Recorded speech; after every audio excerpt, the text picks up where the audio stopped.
아버지 감사합니다. 이 시간 저희들을 예배자로 불러주시니 감사합니다. 주님을 예배합니다. 주님을 찬양합니다. 주님 홀로 영광 받아주시고 주님 다스려 주시며 임재하여 주시며 예배하는 저희들의 심령 속에 담대하게 은혜의 보좌를 향하여 나아가는 자녀의 마음과 믿음을 허락하여 주시며 주님을 찾는 자, 주님을 예배하는 자에게 부어주시는 하나님의 놀라우신 은혜와 그 복을, 그 하나님의 놀라우신 그 사랑을, 새 힘을 부어주심을, 앙망하는 자에게 부어주시는 지치지 않는 그 하나님의 놀라우신 은혜를 우리 모든 예배자들의 심령 속에, 저희들의 마음 속에 충만하게 부어주셔서 예배하는 이 시간을 통하여서 살아계신 하나님을 만나며 하나님 아버지 앞에 온전히 서는 저희들 되게 하여 주시고, 하나님을 만나는 이 시간을 통하여서 다시 한번 저희들의 믿음이,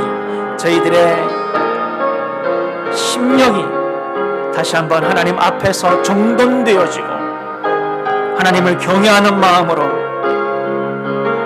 주님을 온전히 쫓고 순종하는 마음으로 회복되어지는 역사가 있게 하여 주시옵소서. 내가 확신하노니 사망이나 생명이나 천사들이나 권세자들이나 현재일이나 장래일이나 능력이나 높음이나 기쁨이나 다른 어떤 피조물이라도 우리를 우리 주 그리스도 예수 안에 있는 하나님의 사랑에서 끊을 수 없으리라. 아멘. 주님 변치 않는 우리를 향하신 그 하나님의 놀라우신 사랑을 의지하여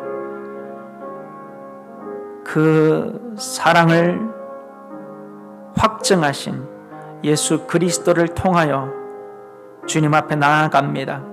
그 사랑을 부어주시는 성령의 은혜를 의지하여 주님 앞에 나아갑니다. 성삼위일체 하나님을 온전히 예배하는 저희들이 되게 하여 주시옵소서. 예수님의 이름으로 기도하옵나이다. 아멘. 사도신경으로 신앙 고백하겠습니다.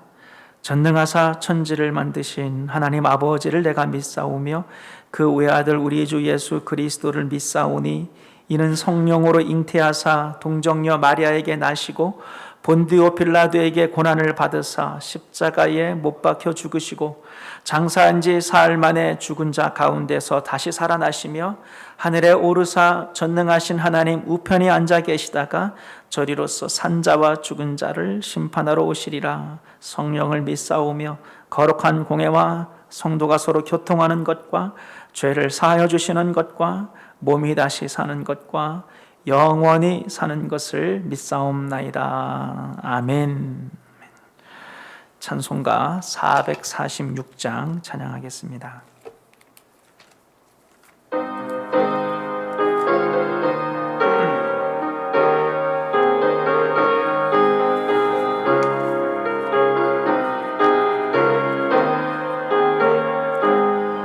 주님 성외에는 참 기쁨 없도다.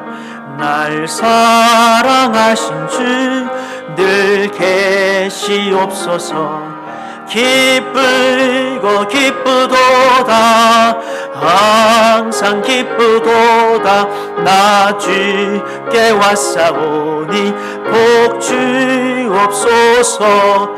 나 주께 왔으니 복 주시옵소서.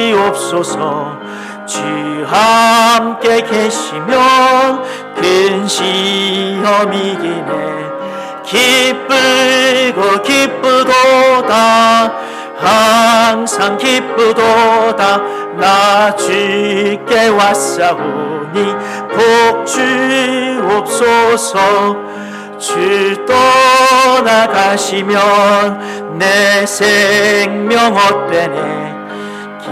기쁘나 슬플 때 늘 계시옵소서. 기쁘고 기쁘도다. 항상 기쁘도다. 나 주께 왔사오니 복 주옵소서. 그 귀한 언약을 이루어 주시고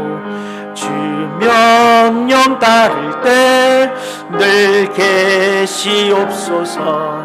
기쁘고 기쁘도다 항상 기쁘도다 나 주께 왔사오니 복 주옵소서. 아멘.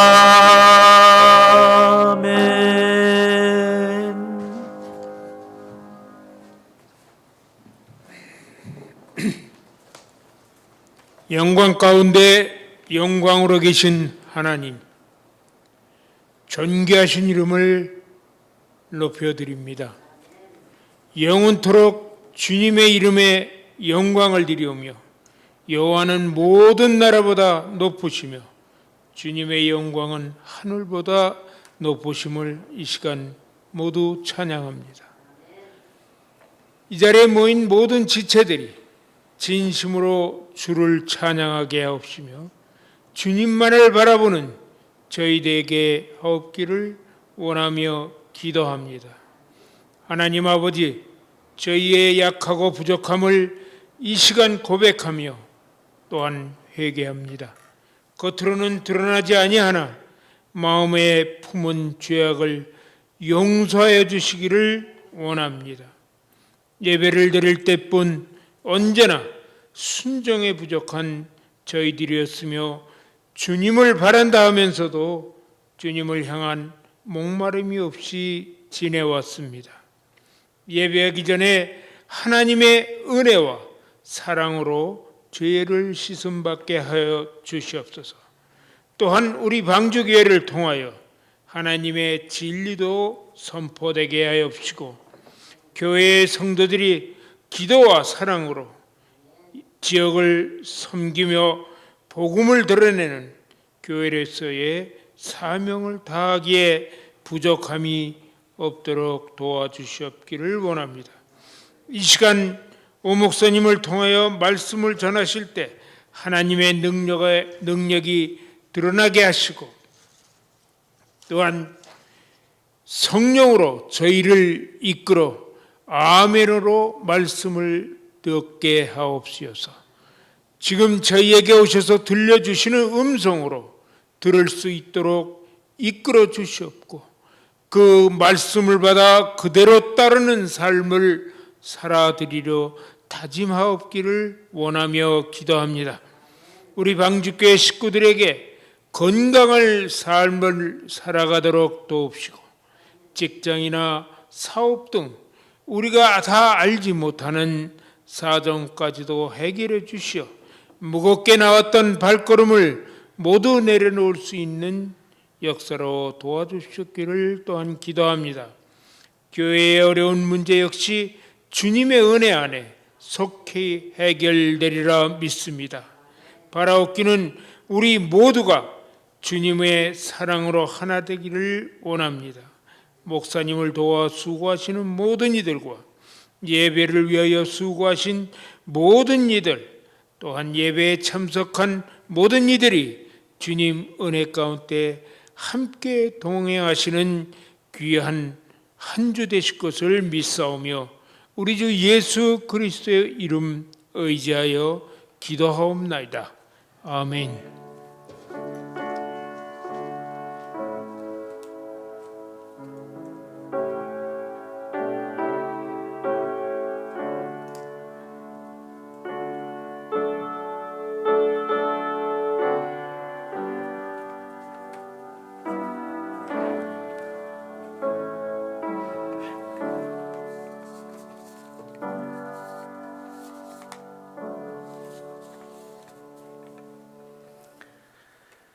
오늘 우리가 볼 말씀은 요한복음 15장 12절에서 17절 말씀입니다.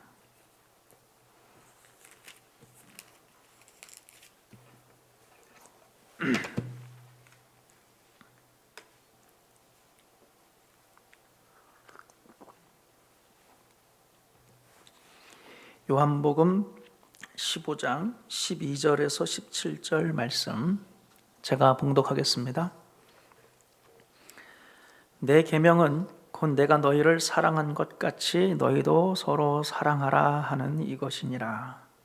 사람이 친구를 위하여 자기 목숨을 버리면 이보다 더 큰 사랑이 없나니 너희는 내가 명하는 대로 행하면 곧 나의 친구라. 이제부터는 너희를 종이라 하지 아니하리니 종은 주인이 하는 것을 알지 못함이라. 너희를 친구라 하였노니 내가 내 아버지께 들은 것을 다 너희에게 알게 하였음이라. 너희가 나를 택한 것이 아니요 내가 너희를 택하여 세웠나니 이는 너희로 가서 열매를 맺게 하고 또 너희 열매가 항상 있게 하여 내 이름으로 아버지께 무엇을 구하든지 다 받게 하려 함이라. 내가 이것을 너희에게 명함은 너희로 서로 사랑하게 하려 함이라. 아멘. 오늘 본문의 말씀은 우리가 많이 읽었고 묵상을 했고 많이 들었던, 또 공부도 많이 했고 내용 자체가 어려운 말씀은 아니죠. 주님께서 내가 새 계명을 준다. 주님이 주시는 계명은 서로 사랑하라라고 하는 것입니다. 주님의 말씀, 명령, 계명, 서로 사랑하라는 말씀대로 우리가 서로 사랑하면 우리는 주님의 친구가 되고 또 무엇이든지 다 원하는 대로 받게 된다라고 하는 것이죠. 그만큼 주님께서는 마지막 이 세상을 떠나기 전에 가장 중요하고 핵심이 되는 말씀, 이 사랑에 대하여서 제자들에게 말씀을 하셨다라고 하는 것입니다. 기독교의 핵심은 제가 수백 번도 얘기했지만 사랑입니다. 하나님의 사랑, 이웃 사랑. 그리고 신약의 관점에서의 새 계명은 서로 사랑하라라고 하는 것이죠. 이걸 빼면 성경은 아무것도 남아있지 않고 가장 핵심 중의 핵심은 사랑이다라고 하는 거죠. 그런데 의외로 기독교 안에서 이 사랑은 그만큼 비중 있게 다루어지지 않는 것 같아요. 사랑을 하면 좋지만 못해도 나는 구원받았으니 괜찮다. 그게 아니라 우리의 신앙의 핵심은 이 사랑이다라고 하는 거. 오죽했으면 주님께서 내가 계명을 준다. 예수님이 계명 준 일이 별로 없잖아요. 예수님은 오히려 구약의 어떤 계명이나 율법을 이렇게 재해석하거나 혹은 그것이 이렇게 본질적인 것이 아니다라고 말씀하신 적은 많이 있지만 따로 계명을 준 적은 없어요. 근데 이게 딱 하나, 너희가 서로 사랑해라라고 하는 이 계명을 예수님께서 주셨다는 사실 하나만으로만 봐도 우리가 믿는 이 신앙, 기독교 신앙에 있어서 가장 중요한 것이 사랑이다라고 하는 것은 당연한 이치라고 할 수가 있겠습니다. God is love라고 하는 것은 우리가 너무나 잘 알고 있는 사실이죠. 하나님은 사랑이시다. 하나님의 본질이 사랑이라는 거예요. 하나님의 성품이 사랑이시다라고 하는 거예요. 하나님은 사랑이에요. 우리가 믿는 하나님은 사랑이시다. 그러니까 사랑이 가장 중요한 거예요. 하나님 자체가 사랑이에요. 하나님의 본질은 사랑으로 충만한 겁니다. 삼위일체가 서로 사랑하는 가운데 서로가 기뻐하고 즐거워하고 완벽한 일치와 기쁨을 누리시는 가운데 그 기쁨이 충만하여 인간을 만드시고 너희도 우리가 서로 기뻐하고 사랑하는 것처럼 너희들도 이렇게 하나님을 기뻐하는 가운데 즐거워하는 가운데 사랑하는 가운데 우리도 기쁨의 인생, 행복한 인생, 사랑의 인생을 인간들이 살기를 원하시는 하나님께서 이 온 세상을 만드실 때에 사랑이신 하나님께서는 이 온 세상이 사랑의 원리로 움직이고 돌아가도록 사실은 창조의 이 세계 곳곳에 하나님의 사랑의 성품이 다 곳곳에 배어 있어요. 고린도전서 13장 5절에 보면 사랑은 자기의 유익을 어떻게 한다고요? 굳지 않고 사랑은 자기를 위하는 게 아니에요. 이타적 사랑이. 사랑은 자기를 위하는 게 아니고 자기의 유익을 구하는 게 아니고 다른 사람에게 주는 게 사랑이에요. 베푸는 게 사랑이에요. 나를 내어주는 게 사랑이에요. 하나님께서 독생자 아들 예수 그리스도를 내어주심. 예수께서 십자가에 자기를 내어주심. 그게 사랑이라고 하는 거예요. 그러니까 사랑은 자기의 유익을 굳지 않고 베풀고 내어주는 게 사랑이다.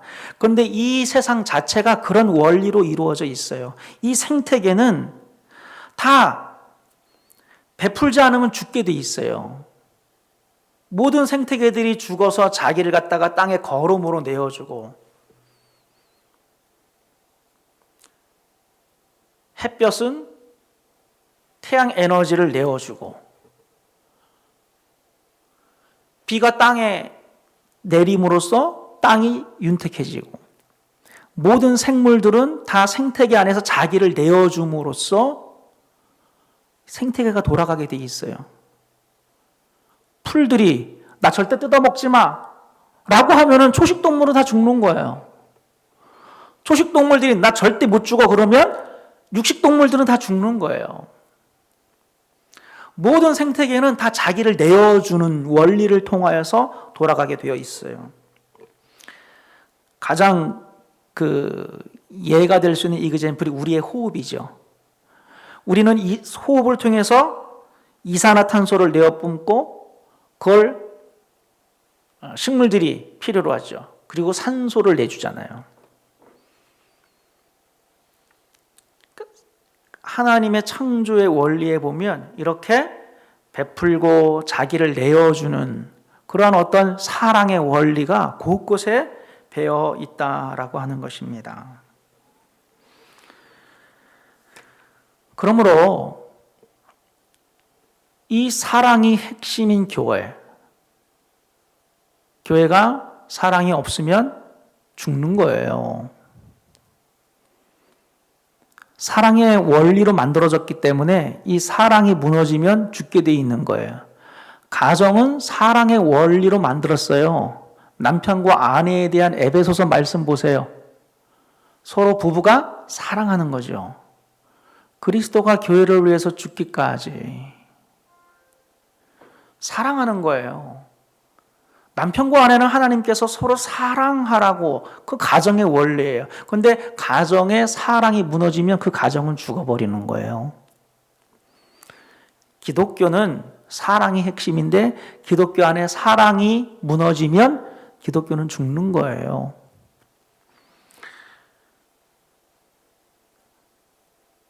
교회를 이루는 여러분들이 교회인데 성도들인 여러분들 안에 이 사랑이 없으면 여러분들의 믿음은 죽는 거예요.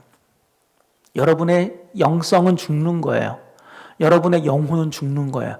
난 성령 충만하면 돼. 아니에요. 아무리 사랑이 없는 성령 충만은 존재하지 않아요. 사랑이 없는데 뭐 예언의 은사, 방언의 은사 받으면 뭐 하겠어요? 울리는 꽹과리와 같은 거예요. 아무것도 아닌 거예요. 성경이 모든 곳에서 일치단결하여 계속적으로 반복해서 사랑이 중요하다.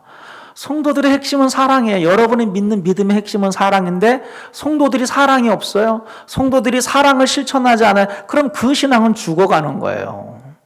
성도들이 사랑을 몰라요. 하나님의 사랑을 깊이 깨닫지 못해요. 그럼 그 신앙은 한계가 있는 거예요. 종교인이 될 수는 있으나 그러나 정말 하나님의 사랑을 깊이 체험하지 못하고 그 사랑이 확장되어서 가족을 사랑하고 이웃을 사랑하지 못한다면 그 신앙은 종교인은 될 수 있을지언정 정말 하나님께서 바라시는 그런 믿음의 모습은 되어지지 않는다라고 하는 것입니다. 저는 여러분들이 정말로 사랑하게 되기를 주님의 이름으로 축원드립니다. 예수님께서 하신 말씀이에요. 하나님도 사랑하셨어요. 그러니 여러분도 사랑해라. 이게 하나님, 이 주님께서 여러분들에게 주시는 그런 단 하나 주신 계명인데 이상하게 그 주님의 머리 대신 주님의 밑에 세워진 교회가 성도들이 이 계명을 정말 진지하게 생각하지 않는 굉장한 모순이죠. 제가 큰 딸을 사랑을 하면 작은 딸에 대한 사랑이 줄어들겠습니까? 제가 작은 딸을 사랑하면 아내를 향한 사랑이 줄어들까요? 그렇지 않잖아요. 만약에 제가 예를 들어서 중고등학생이라고 쳐보면 제가 엄마를 사랑한다고 아빠를 사랑 안 하는 게 아니죠. 누군가를 사랑하면 그만큼 다른 사람을 향한 사랑이 줄어드는 건 아니에요. 오히려 더 커져요. 왜냐하면 사랑할수록 더 커지는 거예요. 내가 누군가를 사랑하게 되면 그 사랑이 상승작용을 일으켜서 더 커지는 거예요. 마치 불이 점점 커지는 것처럼. 사랑할수록 더 많이 사랑하게 되죠. 그래서 여러분들이 하나님을 사랑하게 되면 이웃에 대한 사랑이 줄어드는 게 아니라 여러분이 정말로 하나님을 사랑하게 되면 그 사랑이 커져요. 그래서 이웃을 사랑하게 되는 거예요. 여러분들이 하나님을 사랑하고 이웃을 사랑하게 되면 그 사랑이 더 넓어지고 확장되어서 원수를 사랑하는 지경까지 이르게 되는 거예요. 그렇다면 우리의 문제는 뭔가? 너무 자명하죠. 우리가 정말 제대로 사랑하고 있는 게 맞는가를 살펴봐야 될 시점이라고 봅니다. 과연 저와 여러분들은 제대로 사랑하고 있는가? 여러분 이제까지 수십 년간 신앙생활 하면서 여러분 정말로 제대로 한번 사랑하고 계시냐는 거예요.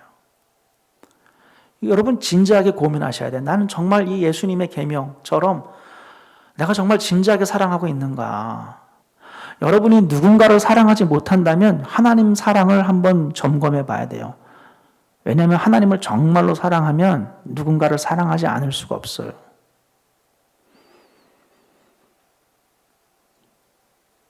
사랑의 원자탄으로 불리는 손양원 목사님이 인품이 훌륭해서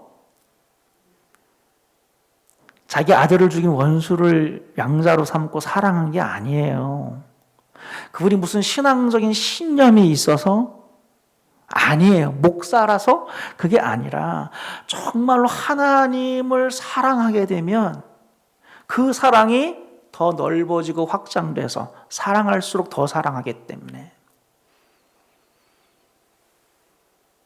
그 사람들조차 사랑할 수 있었다라고 하는 거예요. 그렇다면 역으로 우리한테 적용을 해보면 우리는 왜 사람들을 사랑하지 못하는가? 답이 뭐예요? 내가 정말 하나님을 사랑하는 그 사랑에서부터 여러분들이 점검을 해봐야 된다. 나는 정말로 하나님을 사랑하는가? 나는 진심으로 하나님의 사랑을 체험하고 있는가? 나는 진실로 이 세상에 살아가면서 하나님을 사랑하고 있는가?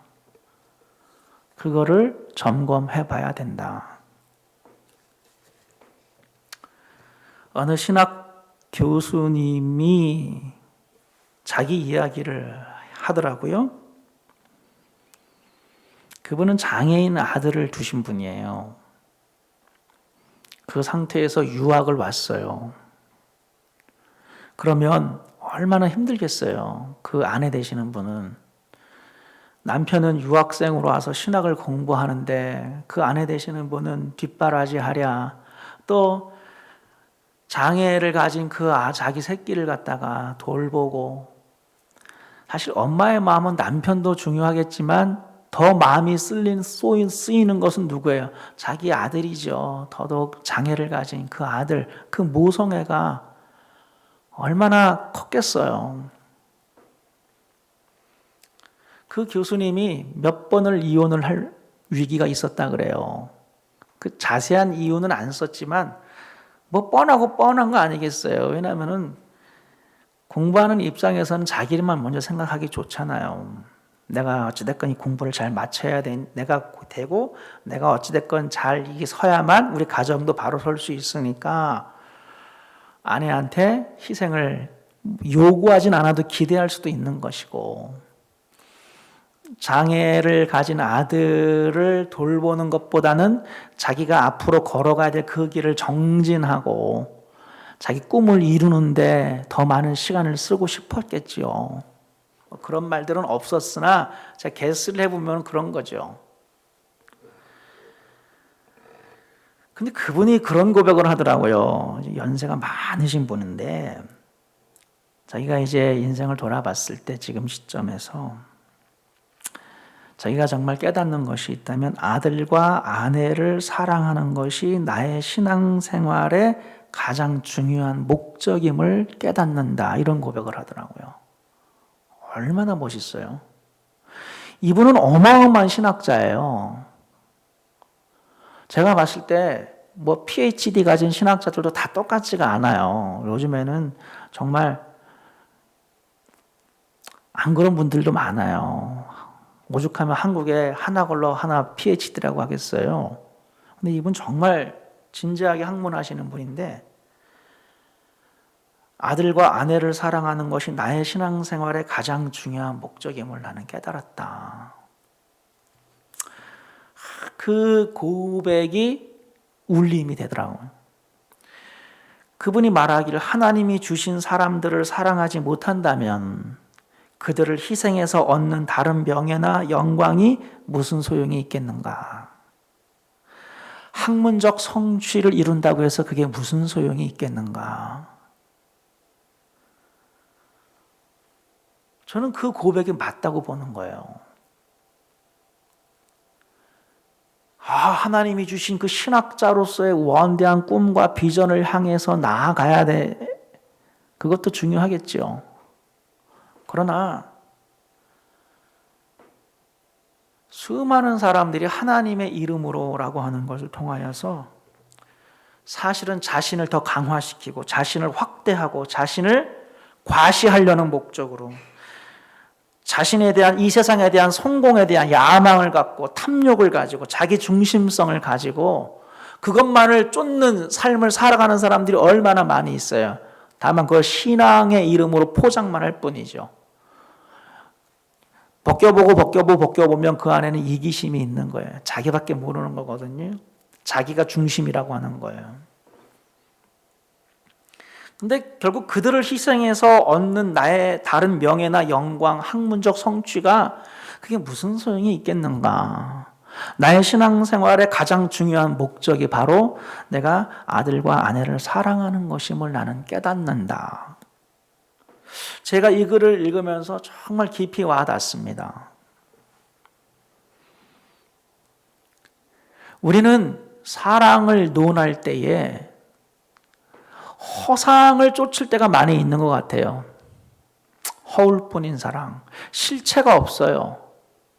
뭔가 말은 거창하게 하는데 사실은 하나님이 내 옆에 주신 가장 내가 사랑해야 될 사람들조차 진실하게 사랑하지 못하는 그런 우리들의 그 사랑의 수준 낮음. 그러니까 우리가 하나님을 제대로 사랑하는 그 출발점부터 틀렸기 때문에 하나님을 사랑하는 그 사랑이 너무 부족하기 때문에 그 수준에서 우리 가족을 사랑하는 거예요. 그 수준에서 나의 배우자를 사랑하고 그 수준에서 우리 교인들을 사랑하고 그 수준에서 우리 이웃들을 사랑하니까 그 사랑이 그렇게 아름답지 않은 거예요. 그 사랑이 그렇게 빛나는 사랑이 아니라고 하는 거예요. 그 사랑이 그 정도도 사랑은 사랑인데 뭔가 아쉬움이 남는 거예요.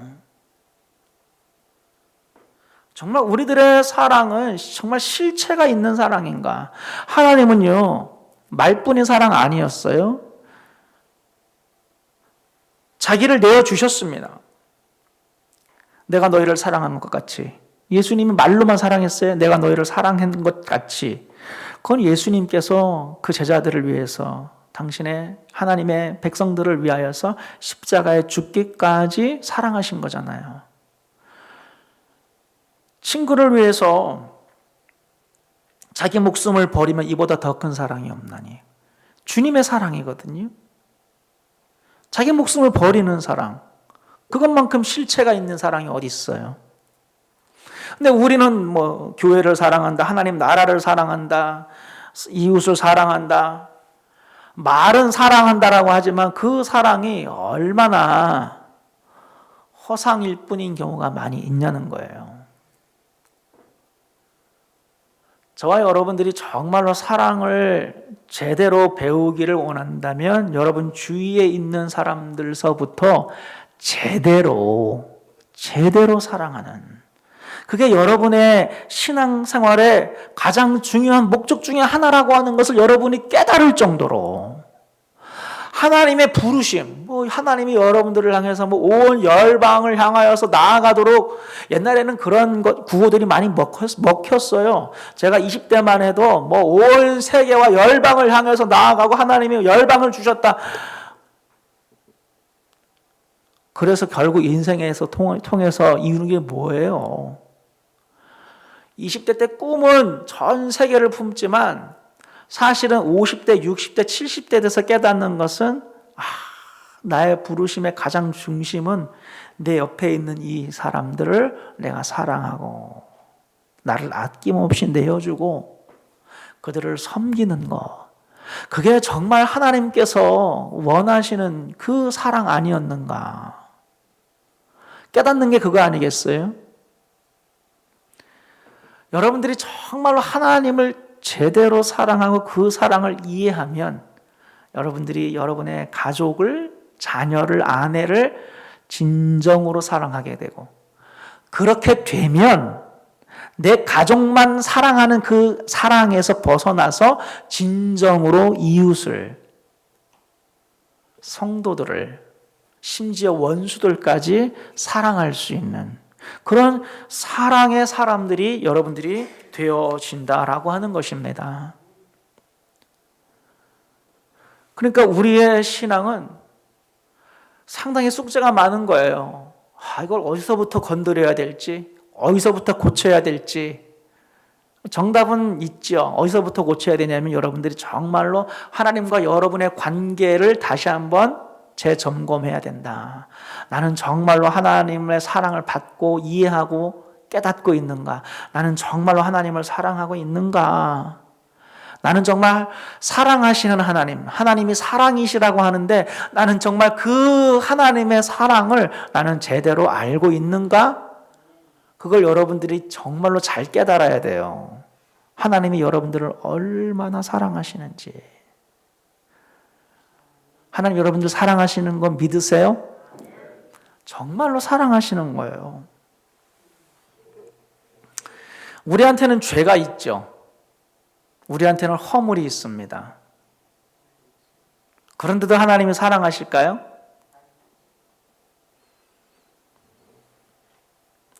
이 세상에서 우리의 무의식 속에는 내가 죄가 있고 허물이 많은 나는 아무한테도 사랑을 받지 못할 거야 라고 하는 무의식이 있어서 되도록이면 자기의 허물과 죄를 감추죠. 여러분이 정말로 안에 있는 정말 지저분하고 형편없는 그런 모습들 다 보여준다면 여러분 사랑할 사람 누가 있겠어요? 저 정도였어? 야, 심하다, 심해. 라고 생각할 거라고 여러분들을 무의식 속에 있는 거예요. 근데 그런 무의식이 하나님한테도 작용이 될 때가 많이 있다는 거예요. 내가 이렇게 죄가 많고 허물이 많고 내가 정말 하나님 앞에 겨우 이 정도 인간밖에 안 되는데 그럼에도 불구하고 하나님이 나를 사랑하실까? 머릿속으로는 그래도 사랑하신다라고 하는 교리를 알고 있으나 그러나 여러분 마음속으로는 자유롭지가 않아요. 자유하지가 않아요. 담대함이 없어요. 하나님 앞에. 그래서 여러분이 성령 충만할 때는 당연히 담대함이 있는 건 맞는데 그렇지 않을 때가 여러분 진짜 모습이에요.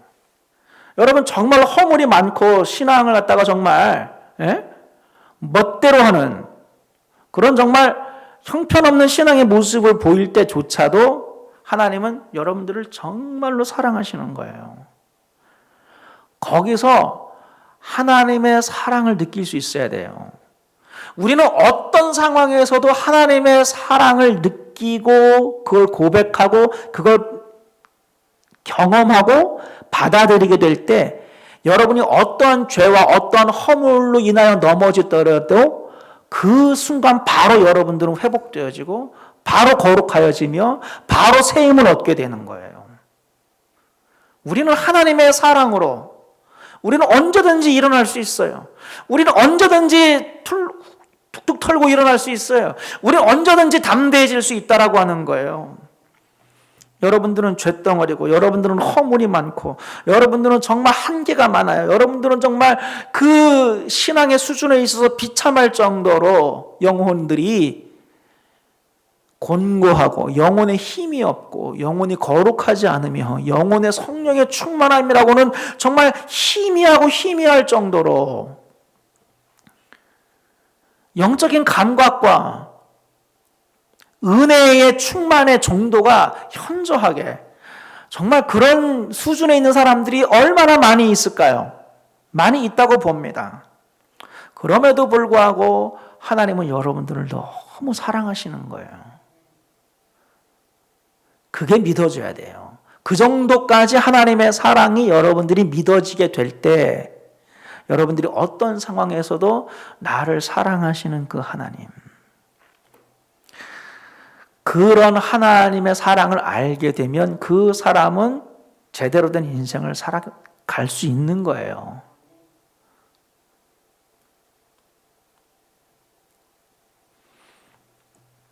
우리의 신앙은 정말 우리가 하나님을 사랑하는가? 저는 안 그런 경우들이 많이 있다고 봅니다. 어떨 때 보면 우리들의 신앙은 참 유치할 때가 가끔 있는 것 같아요. 제 스스로를 봐도. 우리가 하나님 앞에 아이 같은 마음으로 나아가는 것, 하나님은 온 천지 만물을 창조하신 창조주인데 그 앞에서 우리는 정말 아이와도 그보다 더 작은 존재죠. 더 낮은 존재죠. 그러나 여러분, 우리는 그럼에도 불구하고 하나님 앞에 장성한 사람처럼 하나님을 섬겨야 될 줄로 믿습니다. 여러분들이 이제까지 예수를 믿고 나서 수십 년의 세월이 지났는데 여전히 여러분들의 신앙이 유아적인 신앙, 아이의 수준에 머무르는 신앙이라면 그건 문제가 있는 거예요. 우리가 정말 아이같이 하나님 나라를 받들 때에 하나님 나라에 들어간다고 하는 것은 그건 그만큼 겸손과 믿음을 이야기하는 것이지 전적인 의지를 이야기하는 것이지 여러분의 신앙의 수준이, 여러분의 사고의 수준이 아이 정도의 수준에 머무르면 안 된다는 거예요. 그런데 우리는 하나님을 섬길 때 우리의 신앙이 되게 유치하고 유아적일 때가 많이 있어요. 내가 원하는 것을 해줘야만 되는 하나님. 그렇게 주장하지는 않지만 마음속으로 굉장히 그것을 갖다가 붙잡고 있죠. 여러분 마음에 원하는 것 하나님 다 들어주셔야 됩니까? 안 그런 경우가 상당히 많이 있잖아요. 신앙생활 해보면. 여러분 마음에 원하는 게 정말로 꼭 하나님이 들어주셔야 될 정도로 가치 있는 거예요. 여러분 마음속에 있는 소원들이 정말로 필요한 거예요. 그건 여러분한테는 필요한 거죠, 사실. 고난이 있을 수 있어요. 우리 삶에. 어려움이 있을 수 있어요. 실패가 있을 수 있어요. 그건 인생이 그냥 원래 그런 거예요.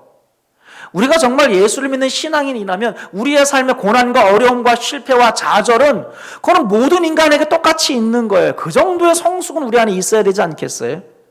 근데 하나님 앞에 왜 내 인생에 어려움을 주냐고 불평한다고 하는 것은 그건 얼마나 유치한 거예요.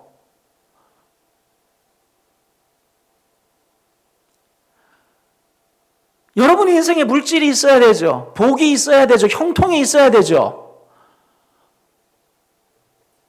여러분만 그래요? 모든 인간은 다 그래요. 근데 모든 인간이 다 형통할 수 있어요? 모든 인간이 다 복을 누릴 수 있어요? 모든 인간이 다 10만 불, 100만 불, 1000만 불 그런 자산가가 될 수 있어요? 모든 사람이 다 부자가 될 수 있어요? 왜 여러분이 꼭 그래야만 되는데요? 그게 아니라고 하는 거예요. 우리 신앙은 그런 게 아니라고 하는 거예요.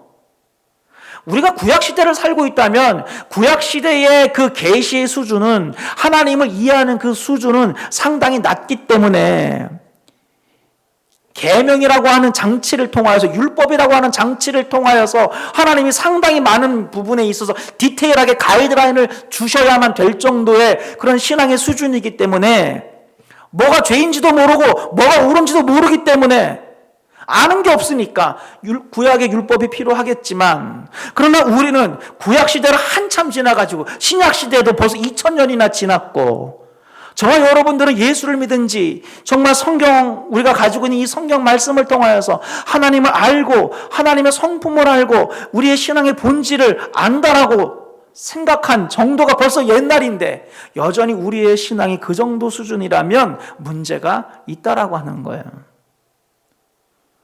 우리의 인생의 목적은 정말 하나님을 사랑하는 것인 줄로 믿습니다. 하나님을 기뻐하십시오. 하나님을 즐거워하십시오. 하나님을 찬양하십시오. 하나님을 신뢰하십시오. 하나님을 사랑하십시오. 제가 계속 설교하는 하나님 발견하여 그거 아니에요? 그것만큼 중요한 게 어딨냐는 거예요. 그리고 여러분들이 정말 하나님을 사랑하고 그분을 즐거워하고 나는 주님으로 만족합니다. 그런 인생을 살아갈 때 여러분 인생이 행복한 거거든요. 여러분의 인생이 막 기쁨이 넘쳐나거든요. 근데 우리는 여전히 첫 단추부터 잘 안 되는 거예요. 하나님을 내가 정말로 사랑해야 되는데 그게 안 되는 거예요. 그러니까 여전히 그 수준에서 가족을 사랑하고, 근데 그건 사랑이 아니죠.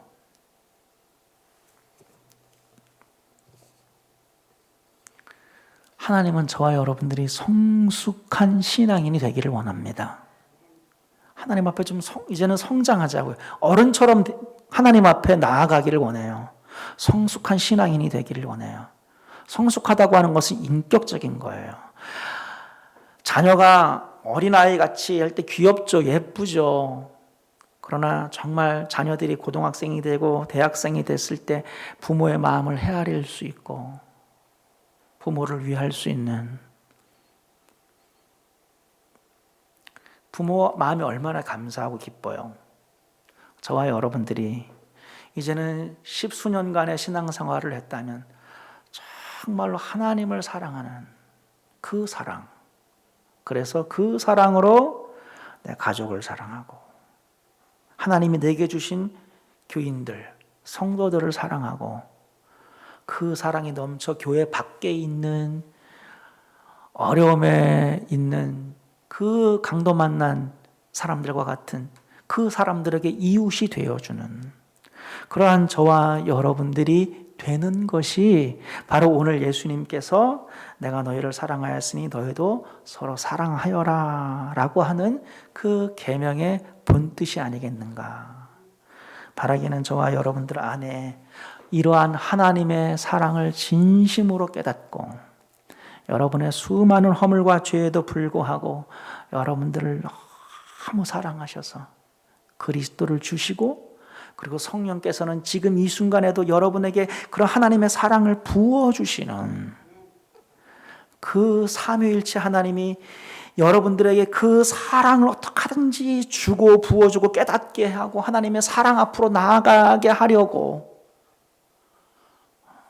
하시는 그 하나님의 말씀을 깨닫고 그 인생의 길로 걸어가시는 저와 여러분들이 되시기를 주님의 이름으로 축원드립니다. 기도하겠습니다. 하나님 아버지 감사합니다.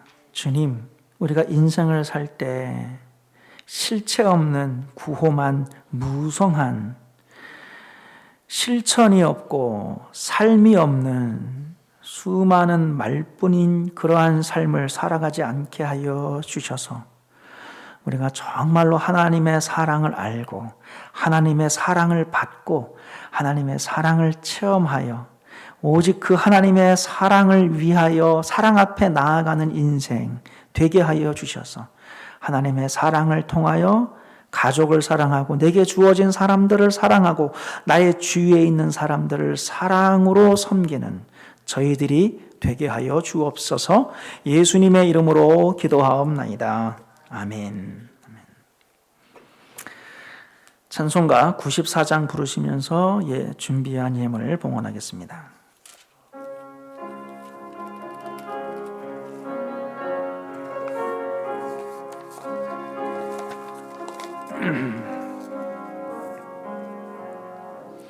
주 예수보다 더 귀한 것은 없네.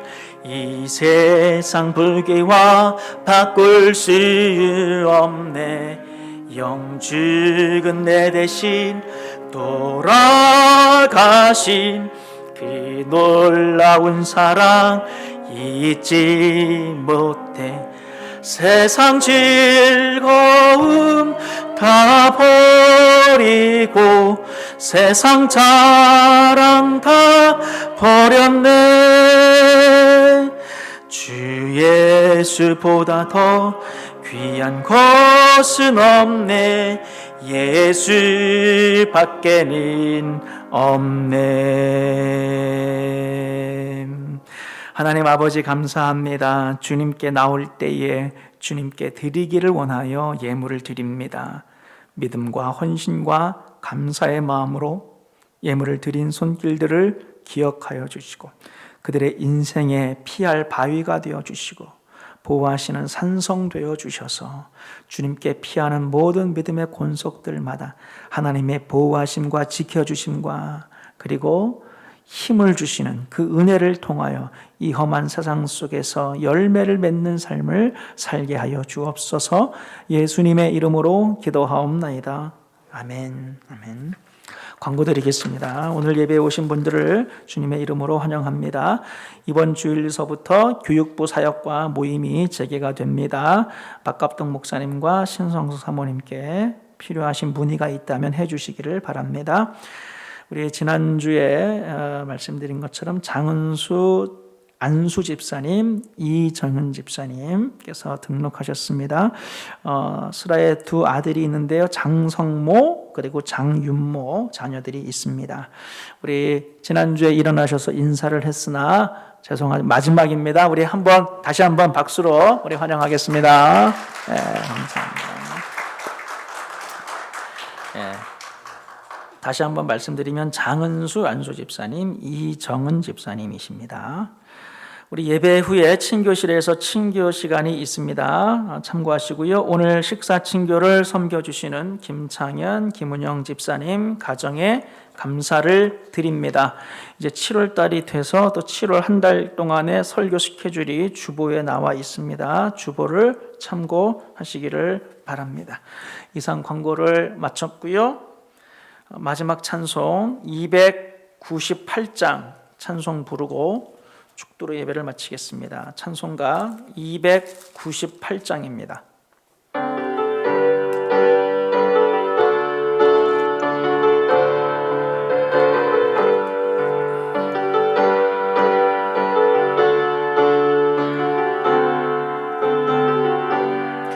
속죄하신 구세주를 내가 찬송하리라. 내게 자유 주시려고 주가 고난 당했네. 귀신 사랑 찬양하리. 나의 죄 사하려고 십자가에 죽임 당한 나의 주 찬양하리.